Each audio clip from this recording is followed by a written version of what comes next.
Good evening, everybody. It's Andy here, and it is Friday. Happy Friday and TGIF.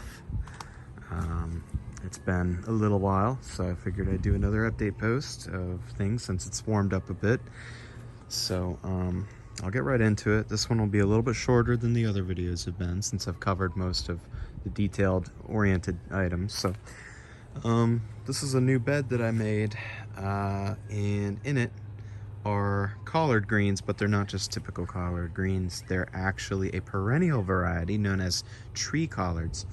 There's a lady in California who is running a business called the Tree Collard Project, or I think it's called Project Tree Collard, and she sells these as potentially perennial, depending on the zone you live in, but they're very cool because they grow forever, and you just keep getting leafy greens and leafy greens. They'll start making offshoots. You can take those offshoots, you can root them, you can share them with others. I think this is a brilliant way to help anybody's sustainable food source desires. Whether your interests are permaculture or just gardening in general, it is a wonderful crop to have. Florida heat is a little intense for these, but I've been told as long as you have them a little shaded, they should be fine. I had this one right here and this one right here. This is a jolly green, and this is the blue. I really love the blue, so I grabbed a few more of those. I had these all last year. They survived the summer and they did just fine. So yeah, I'm just gonna probably keep going with them, grow a few more, and report back in here in a few more months when they've made some good growth. But honestly, with everything in the yard, it's all been going pretty well. I've got a star fruit here that I've shown you guys before. It's just putting out a lot of green growth right now. I would imagine it's about to shoot a lot of flowers out. I had flowers on it a little earlier, but I think it was just not right, so I gave it a little fertilizer boost, and I think it's really liking it now. I have a Eugenia plant down here, which is it's one of the names is Pitanga tuba. Another more common term maybe is star cherry, but they're a yellow, larger cherry that supposedly tastes like mango, maybe mixed with pineapple, maybe passion fruit flavor in there a little bit, but very interested to see what happens with that. And I'm also gonna show you another really interesting fruit you may or may not have heard of before. It's known as a sherbet berry. Sherbet berry, it's a green shrub, likes subtropical regions, did not tolerate frost very well, but came back, and that was unprotected, so very pleased with that. The fruit, I have had one. I had the pleasure, there's some on here right now actually. I'll see if I can zoom in on it. Come on. So this fruit actually, it gets a little bit bigger than that, but tastes like the best thing I could describe it as is sweet tarts. So if you like sweet tarts, like the candy growing up as a kid, you're really gonna like this plant. So if you are in the right climate, or you could even grow it inside in a pot, and you could bring it out in the warmth and bring it in if it gets too cold, I would say anything 35 or under, definitely bring it inside for. But it's a very nice plant. It comes with a bounty of benefits too, antioxidants and all the like. So coffee plant, it's coming back full-fledged. And passion fruit, I have a yellow passion fruit growing here, and I've got a couple flowers going on there, and we'll see if it fruits or not. I also ordered a yellow granadilla. It's called a Florida yellow granadilla. So it's yellow like this one, but it's larger, and supposedly the granadillas are distant cousins of the passion fruit, but they are actually a little sweeter. So I'm gonna put that on the large trellis that I built over here that I've shown you in a few other videos. So yeah, that's hoping that it does well, flourishes. It's supposed to tolerate frost a little better than passion fruit, so it could be one that I decide to grow indefinitely. And I did a little moving around too. As you can see, I've got my 2 green stalks over here, all loaded up, planted green beans. I did 3 different varieties of green beans. I did Dragon Tongue, which is a yellow and purple variety. I did Roma 2, which are the flat Italian style green beans. Definitely my favorite still so far that I've tasted. And then also a new red variety, and I cannot remember the name of that one, but it was an interesting looking stringless bean. These are all bush variety, by the way. I mean, you can grow pole beans in these, but you'll need some staking for that. So I simply stick to the bush habit beans with these, and then you'll do great. You'll get tons and tons of beans. My garden tower, the composting garden tower, is doing really well. I'm doing a little experiment. I'm testing some okra. This is called Motherland okra, and it's a Baker Creek heirloom. So yeah, they've germinated, and we will see what that does. They're supposed to get very tall, so I'd imagine the use of this trellis might come in handy. And all the greens are doing so well. I've added a few things to it. There's some bok choy. You know, there's still all the yodfa broccoli, which is really good, by the way. And I've already harvested a lot of this, and it's coming back for another harvest. I've got cabbage. I mean, the cabbage is growing, doing well. Quite a few cabbages, some herbs and whatnot. And I don't know if I've ever mentioned this, but everything I grow is organic. I like to try and stay organic with everything, not to mix up anything that could chemically hurt the plant, nor I down the road.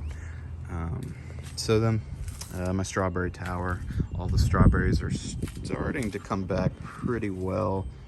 Just having to give them a little TLC and some nutrient boosts. So we'll see what's going on with that. And I saw at a nursery today this Roma, I don't know why I can't ever get enough tomatoes, but so I grabbed another tomato plant, threw it in a tote, and just got it tied up there. And then these are loofahs I bought from a friend, and the loofahs are I guess you can eat them when they're young, and they taste a lot like zucchini. So I figured, hey, why not? And then any that I want to mature and let go to seed, I'll save the seeds, and then maybe I can give the loofahs out as gifts, things like that. So, and then obviously one of the main events, there's my greens bed, all the kale and everything. I've been eating off of it, and it's been growing pretty well, and trying a few different things in there, but there's not really anything new that I can think of that wasn't there before. The mustard greens, kales, and sisu spinach over there in the corner, which is excellent spinach. I recommend it. It's another subtropical variety. But here are the tomatoes. This is, let's see, about a little bit after a month of progress. I have picked a lot of tomatoes off of this guy, and there's still some ripening. It's Prairie Fire. And now that I've had it, I would say Prairie Fire is probably one of my favorites for just snacking. But I did actually get enough to roast up. And what I did is I made butterfly chicken, and I wrapped up the chicken with roasted Prairie Fire tomatoes, mozzarella, and Parmesan cheese and spinach. But my spinach I actually substituted for tatsoi, which I'm growing in my indoor garden. And I promise I will make a video of my indoor garden very soon. But yeah, and then I just want to show you a few more here. Barry's Crazy Cherry is doing really well. I had to flush a few of these totes out and put brand new nutrients in to try and help them along, because when you're doing Kratky, the water's not moving very much. So over time, when the water heats up like this, it can cause a lot of bacterial growth. It may not directly harm the plant, but what happens is the water becomes extremely acidic. And when you put fertilizer in, alkaline water, it's going to make it more acidic anyways. So that being said, it's really good to flush these guys out. I would say don't wait any longer than 4 to 5 months with a container this size. And then I would do that, and that'll keep your plants much, much more happy and healthy. And what I do is I'll take my lawn chair or something, put it over here, take the lid off, lay it on there, make sure I've got ample slack on here so that they don't, I'm not pulling on anything. And then they're just much happier later on down the road. Like the last time I think I filmed this guy was struggling a little bit. As you can see, he's very, very healthy this time. Very, you know, it looks like it's being well taken care of. So I'm very happy to see it turning around, because these produce so much that I would have hated to lose it. Another one I've been really impressed with, I've got a few I picked inside, and I'm going to use it to make some mozzarella tomato paninis, but it's the Pink Fang tomato.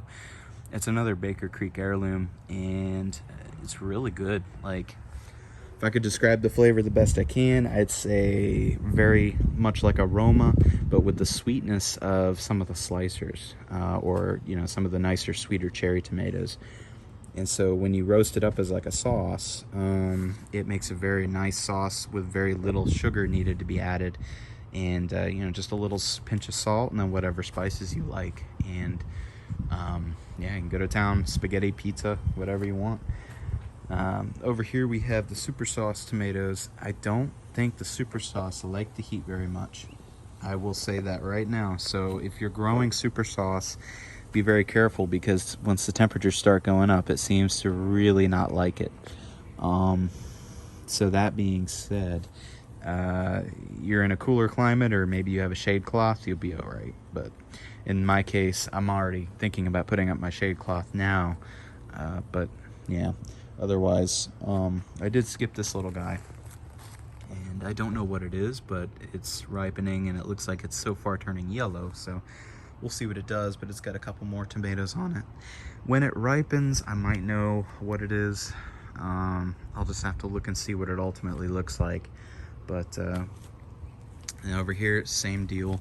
I've got another couple tomatoes. I don't know what they are. That one too, I'm not sure. But they do look good, and they're coming along. And then over here, another broad potato leaf with some good looking tomatoes on it. And just kind of excited to see what they turn out to be. But this one's doing awesome. So I went double leader on it. What I mean by going double leader is growing stems. So I only have 2 growing stems on this plant, and so it's going to grow and produce fruit only off of 2 stems, instead of sharing it between many different stems, resulting in a overproduction of green and not enough production into the fruit. So for cherry tomatoes like this, I would not recommend more than, you know, 2 liters per plant, and it just really helps the plant, helps you get better quality fruit, which is important. And as you can see, I've kind of left these on here to ripen, and couldn't help myself, I snacked on a few.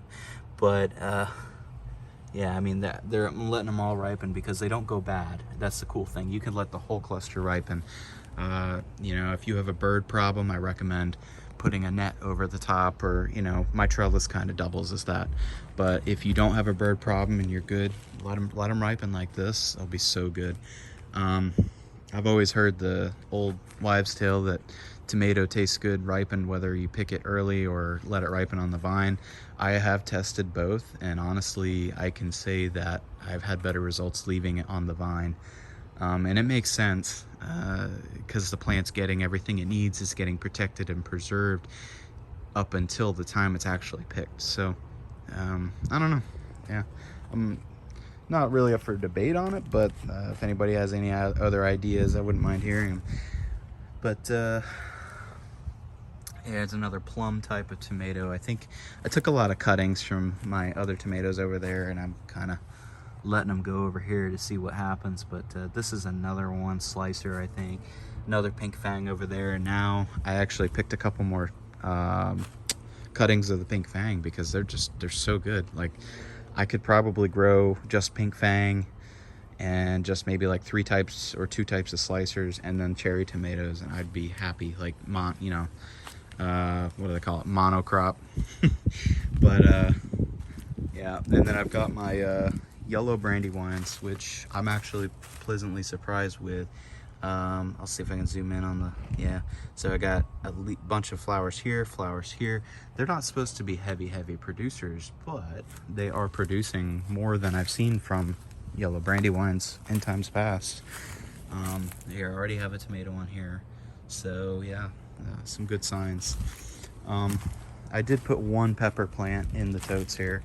I put a Alasia pepper in there, which is one of the sweetest sweet peppers supposedly you can grow, and they are very good. I can attest to that.